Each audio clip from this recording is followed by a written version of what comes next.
Hello అన్నా, నీకో విషయం అడుగుతా, ఏమనుకోవు కదా?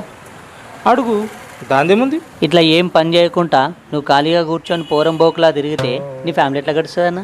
అన్నా, నా కుటుంబ పోషణ గురించి నాకు ఎటువంటి రంతి లేదు. ఎందుకంటావా, తినేతందుకు రూపాయి కిలో బియ్యం ఉన్నాయి, ఉండేతందుకు డబుల్ బెడ్రూమ్ ఇల్లు ఉన్నది, ఇక ఖర్చులకు ఉపాధి హామీ పైసలు ఉన్నాయి, ఇక మెయింటెనెన్స్ కంటావా నా భార్య డ్వాక్రా గ్రూపులు ఉన్నది, ఇక చిన్న కొడుకేమో మోడల్ స్కూలు, పెద్ద కొడుకేమో ఫీజు రియంబర్స్మెంట్, బిడ్డకేమో బంగారు తల్లి కళ్యాణ లక్ష్మి పథకం ఉండే ఏజ్ బార్ అయిందనుకో నాకేమో ఆసరా, నా భార్యకేమో అభయస్థం పింఛను, ఇక రోగమో నొప్పి వచ్చిందనుకో ఆరోగ్యశ్రీ సీఎం రిలీఫ్ ఫండ్ ఉండే. ఇంకేం కావాలనే?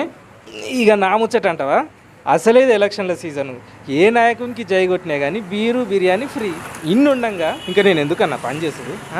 చెప్పు, ఏందన్నా గట్ల పోబడుతుంది? ఏం చెప్పకుండా? అన్న ఏం లేదన్నా, నాకు కూడా నీ పక్కకు జాగ్ ఉంచు, ఇప్పుడు వెళ్ళి జాబ్ రిజైన్ చేస్తా. ఎందుకంటే మాకు ట్యాక్స్ బొక్క తప్ప ఇంకేం లేవు. నువ్వేం ఫికర్ చేయకన్నా, ఛీ, అంత సమజైంది కదా.